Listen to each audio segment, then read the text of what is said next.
ini kami akan melakukan podcast, yaitu tentang materi bullying. Nah, sebelum itu aku ingin menanyakan kepada kalian nih, kalian pernah nggak sih punya pengalaman bullying? Nah, coba dong ceritain salah satunya. Dari siapa dulu nih? Sweet deh. Ayo, Angel dulu. Oke, jadi aku punya teman. Ini sebenarnya nggak lama, cuman kayak pertemuan kita cuman kayak paling kan setahun ya, habis itu udah selesai. Kayak bulan berapa kayak kan diminta buat beliin sesuatu kan, kita kan sering jajan-jajanin sesama kan. Aku palingan minta 2 atau 3 kali, dia kayak sering banget gitu loh, jadi kayak aku dimanfaatin cuma buat itu doang. Jadi kayak dia minta beliin ini tapi harga nominalnya mahal banget. Terus jadi aku nggak beli dia. Oh ya, jadi kayak kesannya dimanfaatin gitu ya.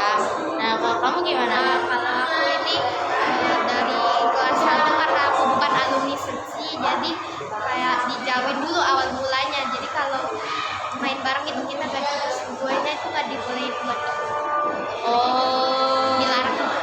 jadi kayak kesannya, jadi kesannya kayak mengucilkan teman sendiri. Iya. Oke. Tapi kalian pernah nggak sih buat membuli orang lain? Menurut kalian, perasaan kalian setelah dibully itu gimana? Kalau orang yang tidak terlalu memikirkan perkataan orang, jadi kalau dia mau ngomong jangan aja, nggak apa-apa.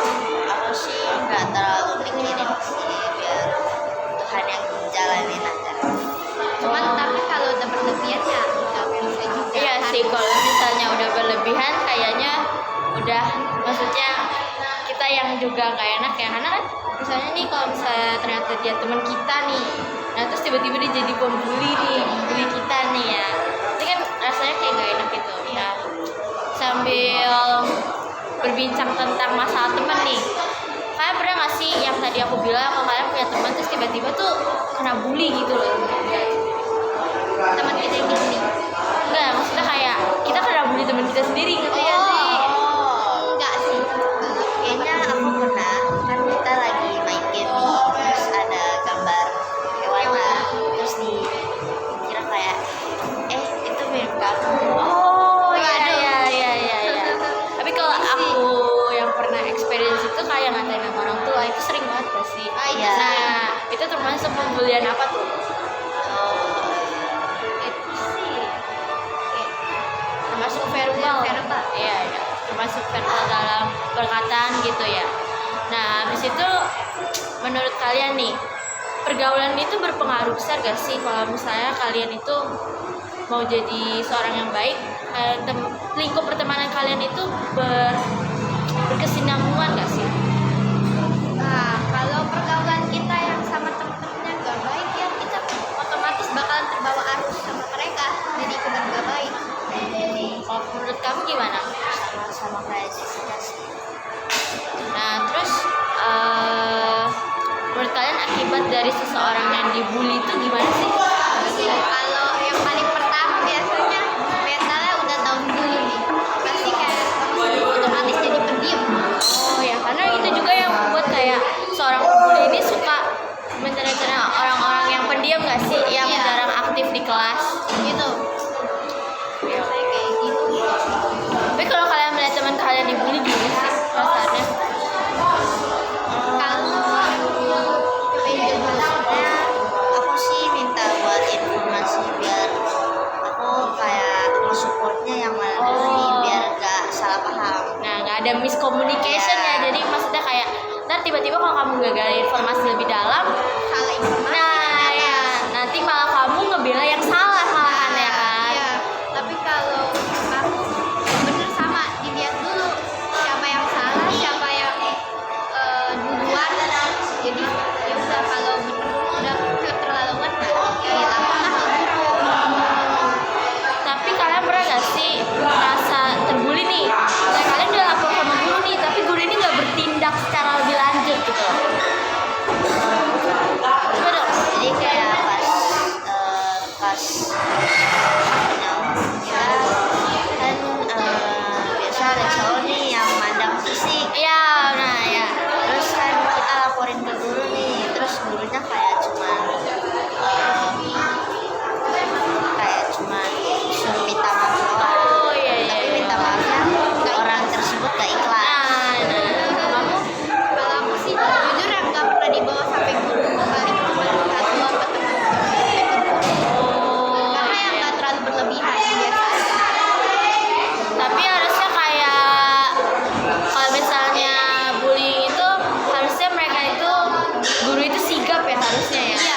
sigap agar anaknya juga nggak trauma atau depresi, karena kan pengaruh bullying terhadap di masyarakat tuh kuat banget ya. Caranya kalau misalnya emang dia udah kena bullying tuh bisa-bisa dia bisa depresi, bisa stres dan lain-lain. Jadi kayak benar-benar mempengaruhi hidup dia. Iya. Dan seharusnya kalau ada yang muridnya kena bullying ini jangan cuma minta maaf doang, tapi harus bener-bener ya yang cuma dia minta maaf aja udah gitu doang. Enggak. Harus benar-benar sampai si pelaku pembuli ini nih, Tau nggak? iya. Karena kebanyakan bully kan dia Ada masih ada Masih ada. Iya, jadi kayak dia minta maaf nih, Nah, terus tapi berlanjut. iya berlanjut karena dia cuman secara intinya tuh cuman minta maaf di depan guru kan, Iya. tapi dalam hatinya dia nggak minta Masih. maaf. Nah, bullying ini kan berdampak besar bagi mental kita sampai ke depan ya, sampai Iya. terus ada yang masih ingat sampai udah gede masih ingat, Iya. sampai membekas banget di pikiran kita.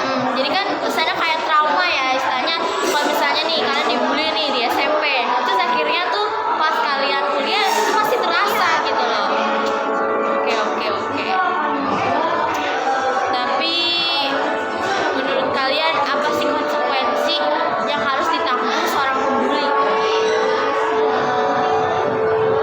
Sebenarnya sih konsekuensi itu sebenarnya nggak harus semua orang dapat, cuman kayak biar kadang-kadang semoga pembuli itu kayak dia sadar diri kalau dia itu udah berlaku salah pada semua orang. Kalau untuk aku bilangnya sih kalau setiap permasalahan pasti kita punya ada konsekuensi. Jadi siapa berbuat salah ya lu harus tanggung masalah. Perbuatan lu harus tanggung sendiri, hukuman lu harus tanggung sendiri. Jadi kayak kalau misalnya melakukan sesuatu Ya, pasti tanggung jawab. iya tanggung jawab dan ada konsekuensinya masing-masing. Sebenarnya oke. Tapi kalian pernah nggak punya teman bully? Tapi bukan konsepnya bukan yang bully kalian ya, tapi bully orang lain nih di lingkup pertemanan kalian. Kayaknya nggak ada, Belum pernah, masih aman. Kalau misalnya kalian lihat di depan mata kalian ada seorang pembuli nih, kalian gimana sih? Tanya korbannya dulu, masalahnya apa? Berarti harus bener tanya dulu baru dinasihatin dia.